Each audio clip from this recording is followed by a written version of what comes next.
பரிசுத்த வேதாகமத்தில் உணர்வில்லாத இருதயம் என்கிற ஒரு வார்த்தை அடிக்கடி வரும்.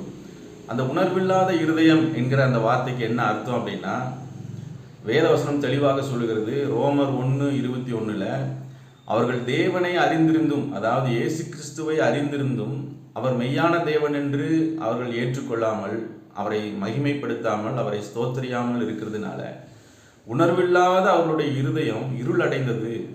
அப்போ இதனுடைய மீனிங் என்ன அப்படின்னு பார்க்கும் பொழுது, இயேசுவை அவர்கள் அறிந்திருக்கிறார்கள், அவருக்கு அறிவிக்கப்பட்டிருக்கிறது.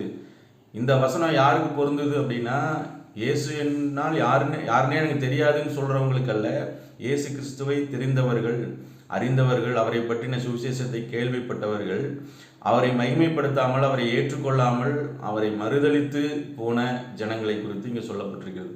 அந்த உணர்வில்லாத இருதயம் யாருக்குள்ளே இருக்கும் அப்படின்னா, இயேசு கிறிஸ்துவை ஏற்றுக்கொள்ளாத இருதயங்கள், ஏற்றுக்கொள்ளாத மனிதர்களுக்குள்ள அது எப்படி அது செயல்படுகிறது அப்படின்னு பார்க்கும்போது அந்த வசனம் தெளிவாக சொல்லுது, உணர்வில்லாத அந்த இருதயம் இருளடைந்தது. அடுத்து 24, 26, 28 வசனங்களை வாசிக்கும் பொழுது அந்த இருதயத்தில் என்னென்னலாம் இருக்குது அப்படிங்கிறது அங்கே தெளிவாக போட்டிருக்குது. அசுத்தங்கள், இழிவான இச்சைகள், அப்புறம் கேடான சிந்தைகள். அதுக்கப்புறம் மீதி இருக்கிற அந்த கடைசி 4 வசனங்களை வாசிக்கும் பொழுது அதில் இருக்கிற எதையெல்லாம் மனுஷன் வெறுக்கிறான், தவறுன்னு சொல்லுகிறானோ, எல்லா மதங்களும் சில விஷயங்களை தவறுன்னு சொல்லும் பாருங்க, அப்படி எதெல்லாம் தவறுன்னு சொல்லப்பட்டிருக்கிறதோ அத்தனை காரியங்களும் அங்கே இருக்குது. அப்போ அந்த இருதயத்தில் ஏன் அந்த இருளும் உணர்வில்லாத தன்மையும் ஏன் வந்தது அப்படின்னா, இயேசுவை ஏற்றுக்கொள்ளாத ஒரு தன்மை, இயேசுவை மறுதளித்த, இயேசுவை புறந்தள்ளின, இயேசு எனக்கு வேண்டாம் என்று சொல்லுகிற ஒரு உணர்வில்லாத ஒரு இருதயம் தான் இப்படிப்பட்ட கேடுபாடுகள் நிறைந்த ஒரு இருதயமாக அது மாறிவிடுகிறதாக ரோமருக்கு எழுதின நிருபத்தில் 1ஆம் அதிகாரத்தில் முழுக்க இந்த பகுதி, இந்த காரியத்தை குறித்து தான் பவுல் எழுதுகிறார். அப்போ உணர்வுள்ள இருதயம் வேணும் அப்படின்னா முதலாவது நம்ம இயேசு கிறிஸ்துவை நாம் ஏற்றுக்கொள்ள வேண்டும்.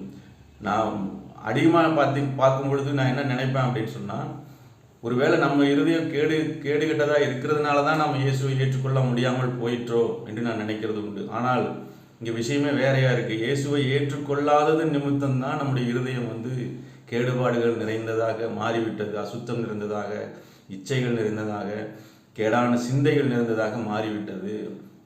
இப்போ நம்ம ஏற்றுக்கொள்ளும் பொழுது என்ன ஆகுது அப்படின்னா, இயேசு கிறிஸ்து நமக்குள்ளே வாசம் பண்ணி நம்முடைய இருதயத்தை சுத்தப்படுத்துகிறார், ஒரு சுத்த இருதயம் உள்ளவர்களாக நம்மை மாற்றுகிறார். இதுதான் சுவிசேஷம். இது இயேசுவை ஏற்றுக்கொள்ளும் பொழுது ஒரு மனிதனுடைய வாழ்க்கையில் நடக்கிற மிகப்பெரிய அற்புதம். அவன் ஒரு சுத்திகரிக்கப்பட்ட ஒரு மனிதனாக அவன் மாற்றப்படுகிறான். கர்த்தர் நல்லவர். நம்ம இயேசுவை ஏற்றுக்கொள்வோம். God bless you. மீண்டும் நாளைக்கு சந்திப்போம்.